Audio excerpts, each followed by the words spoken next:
This is the Portuguese story of the rich brother and the poor brother. There was once a rich old man who had 2 sons, and as his wife was dead, the elder lived with him and helped him to look after his property. For a long time, all went well. The young man got up very early in the morning and worked hard all day, and at the end of every week, his father counted up the money that they had made and rubbed his hands with delight as he saw how big the pile of gold in the strong iron chest was becoming. "It will be full now soon, and I will have to buy a larger one," he said to himself. And so busy was he with the thought of his money that he did not notice how bright his son's face had grown, nor how he sometimes started when he was spoken to, as if his mind was far away. One day, however, the old man went to the city on business, which he had not done for 3 years at least. It was the market day, and he met with many people he knew, and it was getting quite late when he turned into the inn yard and bade a man to saddle his horse and bring it round directly.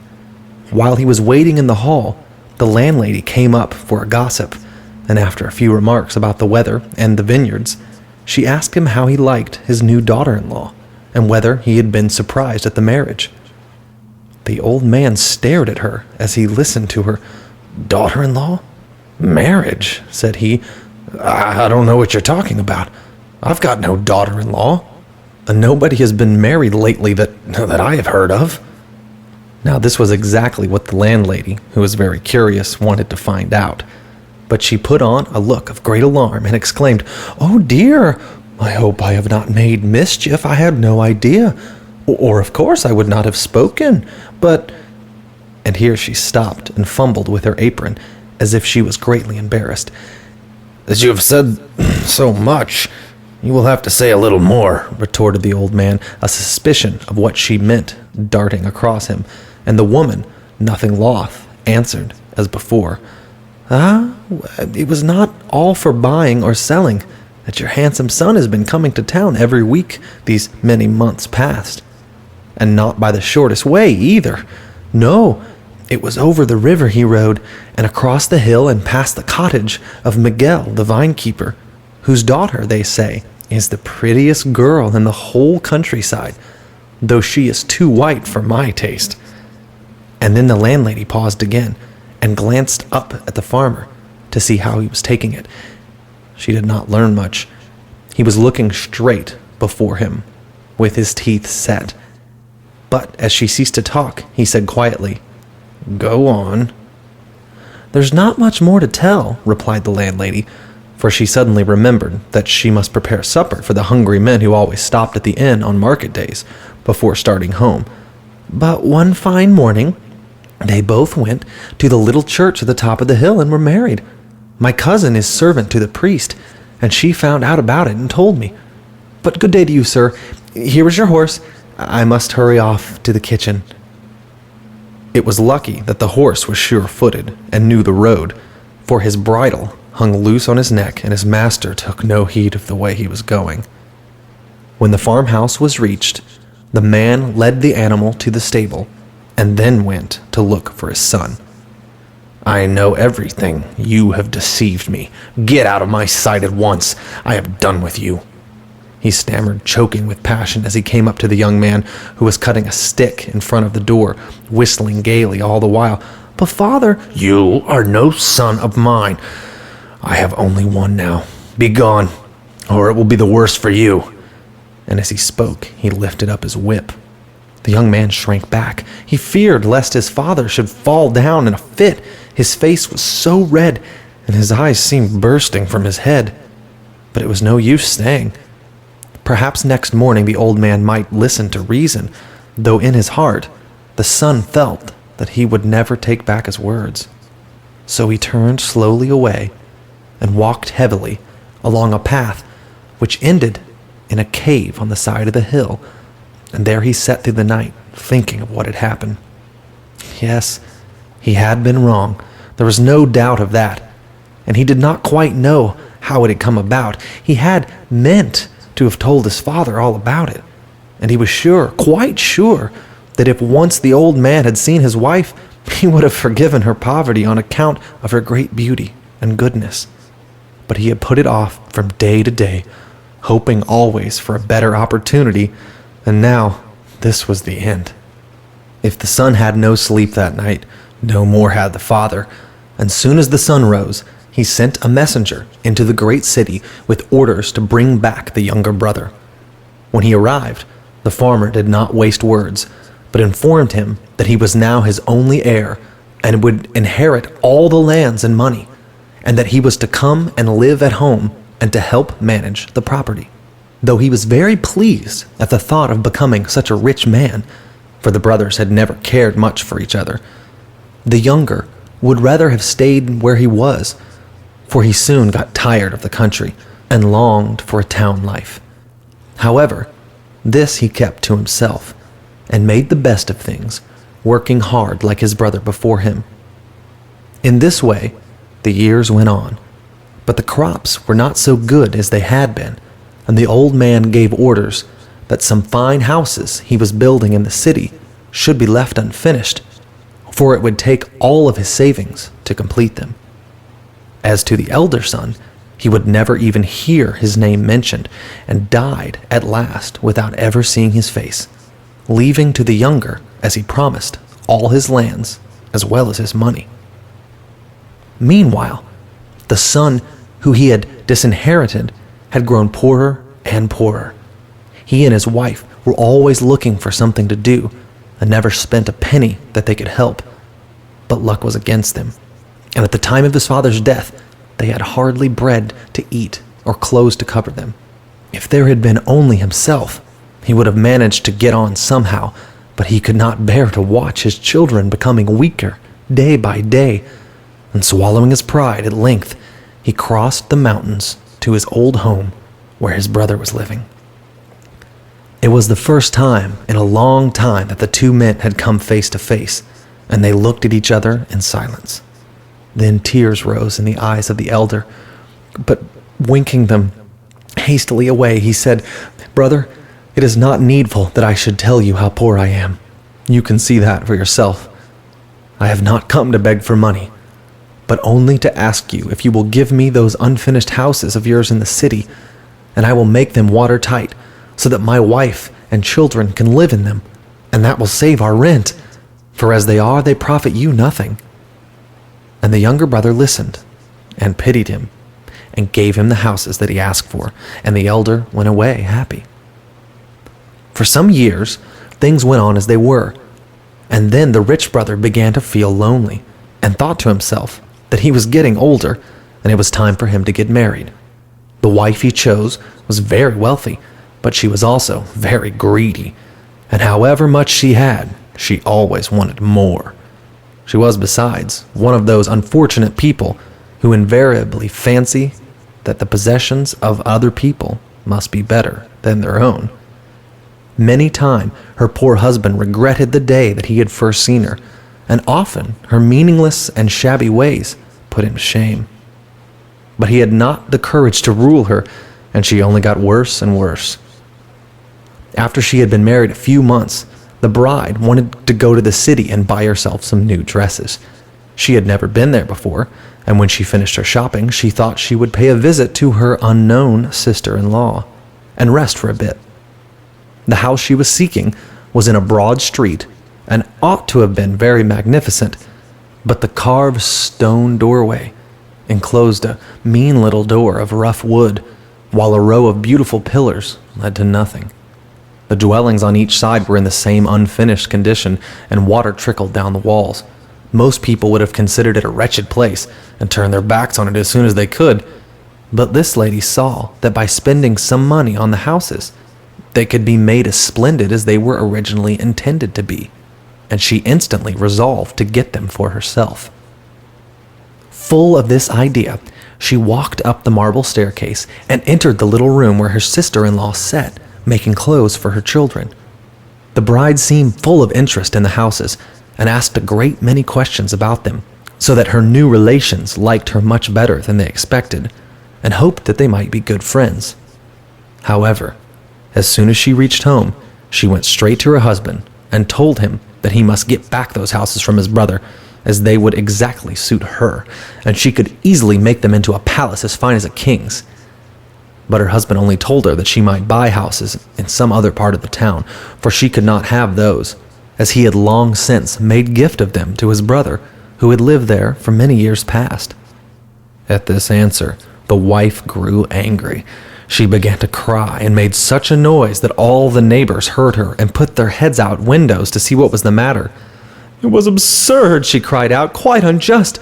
Indeed, if you came to think of it, the gift was worth nothing, and when her husband made it, he was a bachelor, and since then he had been married, and she had never given her consent to say any such thing. It was absurd," she sobbed out, "quite unjust. Indeed, if you came to think of it, the gift was worth nothing, as when her husband made it, he was a bachelor, and since then he had been married, and she had never given her consent to anything." And so she lamented all day and all night till the poor man was nearly worried to death. And at last he did what she wished, and summoned his brother in a court of law to give up the houses which, he said, had only been lent to him. But when the evidence on both sides had been heard, the judge decided in favor of the poor man, which made the rich lady more furious than ever, and she determined not to rest until she had gained the day. If one judge would not give her the houses, another should. And so time after time, the case was tried over and over again, till at last it came before the highest judge of all, in the city of Evora. Her husband was heartily tired and ashamed of the whole affair, but his weakness in not putting a stop to it in the beginning had gotten him into this difficulty, and now he was forced to go on. On the same day, the two brothers set out on their journey to the city, the rich one on horseback with plenty of food in his knapsack, the poor one on foot with nothing but a piece of bread and 4 onions to eat on the way. The road was hilly, and neither could go very fast, and when night fell, they were both glad to see some lights and a window at a distance in front of them. The lights turned out to have been placed there by a farmer, who had planned to have a particularly good supper, as it was his wife's birthday, and bade the rich man to enter and sit down, while he himself took the horse to the stable. The poor man asked timidly if he might spend the night in a corner, adding that he had brought his own supper with him. Another time permission might have been refused to him, for the farmer was no lover of humble folk, but now he gave the elder brother leave to come in, pointing out a wooden chair where he could sit. Supper was soon served, and very glad the younger brother was to eat it, for his long ride had made him very hungry. The farmer's wife, however, would touch nothing, and at last decided that the only supper she wanted was one of the onions the poor man was cooking at the fire. Of course, he gave it to her, though he would have gladly eaten it himself, as 3 onions are not much at the end of a long day's walk. And soon after, they all went to sleep, the poor man making himself as comfortable as he could in the corner. A few hours later, the farmer was aroused by the cries and groans of his wife. "Oh, I feel ill. I'm sure I'm going to die," wept she. "It was that onion. I know it was. I wish I had never eaten it. I must have been poisoned." "If the man has poisoned you, he shall pay for it," said her husband, and seizing a thick stick, he ran downstairs and began to beat the poor man, who had been sound asleep and had nothing to defend himself with. Luckily, the noise aroused the younger brother, who jumped up and snatched the stick from the farmer's hand, saying, "We are both going to Evora to try a lawsuit. Come too and accuse him there if he has attempted to rob you or murder you, but don't kill him now, or you will get yourself in trouble."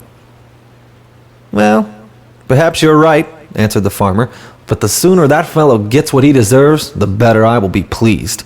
And without more words, he went to the stables and brought out a horse for himself, and also the beautiful black horse ridden by the rich man, while the poor brother, fearing more ill treatment, started at once on foot. Now, all that night it had rained heavily, and it did not seem likely to stop, and in some places the road was so thick with mud that it was impossible to get across it. In one spot, it was so very bad that a mule laden with baggage had got stuck in it, and tug as he might, his master was quite unable to pull him out. The muleteer, in despair, appealed to the two horsemen, who were carefully skirting the swamp at some distance off, but they paid no attention, no heed to his cries, and he began to talk cheerfully to his mule, hoping to keep up his spirits, declaring that if the poor beast would only have a little patience, help was sure to come.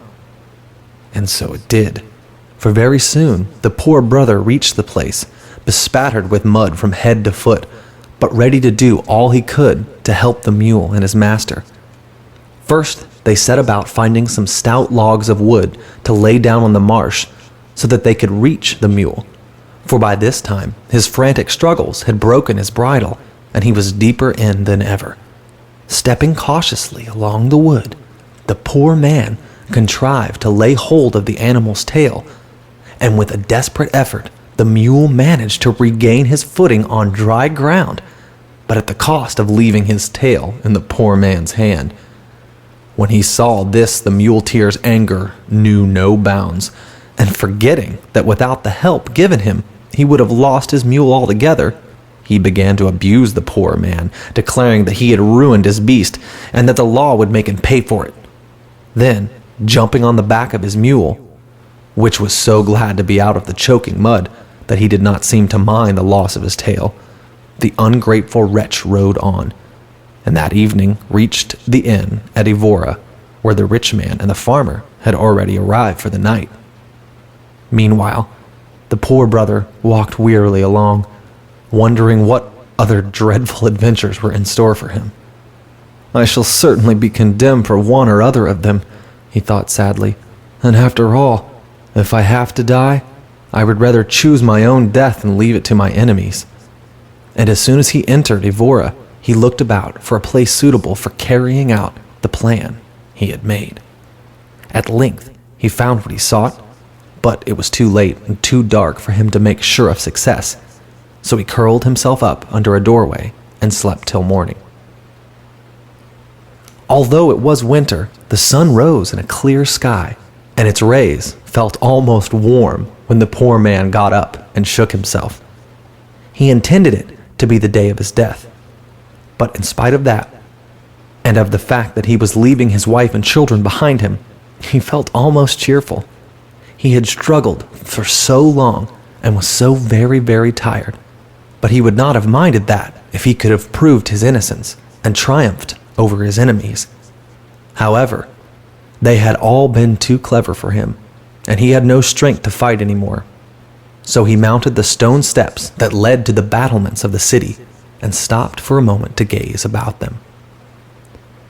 It happened that an old sick man who lived nearby had begged to be carried out and laid at the foot of the wall so that the beams of the rising sun might fall upon him, and he would be able to talk with his friends as they passed by to their work.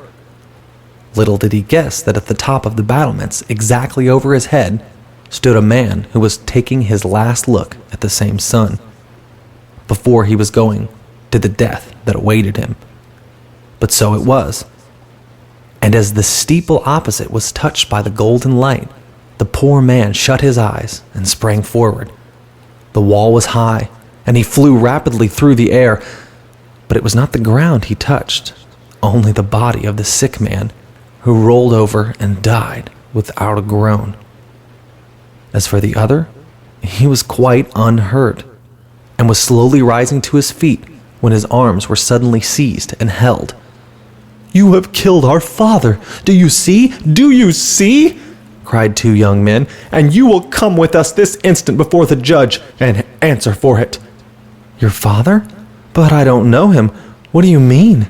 asked the poor man, who was quite bewildered by this sudden rush through the air, and could not think of why he should be accused of this fresh crime. But he got no reply, and he was hurried through the streets to the courthouse, where his brother, the muleteer, and the farmer had just arrived, all as angry as ever, all talking at once till the judge entered and ordered them at once to be silent. "I will hear you one by one," and motioned the younger brother to begin. he did not take long to state his case. The unfinished houses were his, left him with the rest of the property of his father, and the poor brother refused to give them up. In answer, the poor man told, in a few words, how he had begged the houses from his brother and produced the deed of gift, which made him their owner. The judge listened quietly and asked a few questions. Then he gave his verdict. "The houses shall remain the property of the man to whom they were given, and to whom they belong. And as you," he added, turning to the younger brother, "bought this accusation knowing full well it was wicked and unjust, I order you, besides losing the houses, to pay 1,000 pounds damages to your brother." The rich man heard the judge with rage in his heart, the poor man with surprise and gratitude. But he was not safe yet, for now it was the turn of the farmer. The judge could hardly conceal a smile at the story, and inquired if the wife was dead before the farmer left the house, and received an answer, for that he was in such a hurry for justice to be done that he had not waited to see. Then the poor man told his tale, and once more judgment was given in his favor, while 1,200 pounds were ordered to be paid to him. As for the muleteer, he was informed very plainly that he had proved himself mean and ungrateful for the help that had been given him, and as a punishment, he must pay the poor man a fine of 50 pounds and hand him over the mule till his tail had grown again. Lastly, there came the 2 sons of the sick man. "This is the wretch who killed our father," they said, "and we demand that he should die also." "How did you kill him?" asked the judge, turning to the accused.